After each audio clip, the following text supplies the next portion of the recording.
Big Pharma continues to work overtime to ensure that they remain one of the most evil industries on the planet. And we're gonna throw some numbers your way for how they have jacked up the price of life-saving medication. And I know what you're thinking. Oh, I have an idea of like, oh, did they double the price? No. We're not talking about that. We're talking about utterly insane, mental, deranged price increases.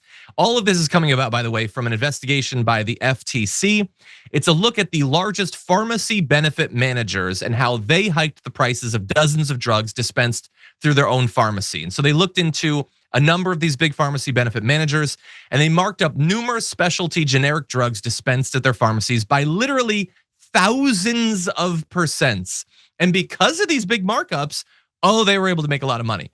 They were able to generate more than $7.3 billion in revenue from dispensing these drugs in excess of the drug's estimated acquisition costs. So over and above what they need to actually pay to make a profit. And these are not like totally optional vanity drugs or whatever. They're used to treat cancer, HIV, and other incredibly serious diseases and conditions. And so as we said, the markups have been in some cases thousands of percent in some cases. So there's a multiple sclerosis treatment that was marked up by 2,000% in commercial health plans, and even 1,500% in Medicare plans when dispersed through the pharmacies controlled by these PBMs. The PBMs also pay their own pharmacies a vastly higher price for the cancer pill Gleevec than the average acquisition cost. That's 5,000% more in commercial health plans and 4,000% more in Medicare. They also separately generate, just these three big PBMs, an estimated $1.4 billion of income from what's called spread pricing. That's billing their plan sponsor clients more than they reimburse pharmacies for drugs on some of these specialty drugs. And I want to make very clear how significant this is on the other side. So you have these PBMs that are making absolute bank, insane profits. 61% of adults in America report taking at least one prescription. That's over 200 million Americans are forced to take prescription drugs. Many of them take much more than just one at a given time.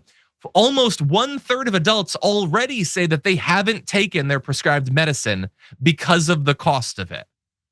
And here's the thing, we have this great opportunity, Sharon. We've identified that they're jacking up the price insanely. The FTC's on it. Now we're gonna have RFK Jr. and we're gonna have Joe Rogan and we're gonna have all these Maha guys that wanna make us healthy again.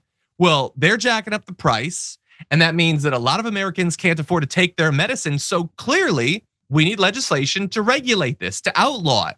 And when you raise the price by 5,000%, not only should that be illegal, but actual people should be in prison as a result of that. And now we have a champion like RFK Jr. I can't wait for him to propose this legislation. What do you think? You're gonna just have to sit and wait. And then you're gonna be waiting and you'll probably grow gray and old. Cute though. Listen, these people can't help us. They don't have a desire to help us. These are Donald Trump's friends. He already told you his office is for sale, and it's never going to happen. The very people who are depending on him, he's gonna get us out of this thing. He's gonna solve our problems. Our money's gonna go farther, our jobs, our wages.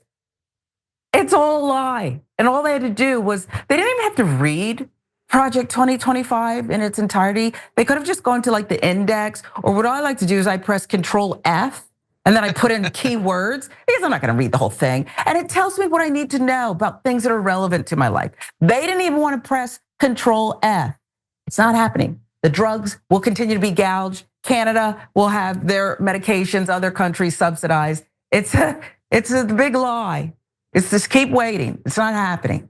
A big lie and a whole lot of lies. Trump has said actually during his campaign that he would actually target drug middlemen practices, one of the middlemen that can help raise the price of these drugs. Unfortunately, it's a promise he made while he was campaigning, and those don't have a much better survival rate than people being forced into the American healthcare system. Shucks. Those are dying off left and right. And so, by the way, he hasn't offered detailed policy proposals, but don't worry, I hear he's gonna have it for us in 2 weeks. Anyway, it's been literally years we've been waiting for his healthcare plan. But don't worry, despite there's no evidence that we'll ever get that plan, he wants to make America healthy again.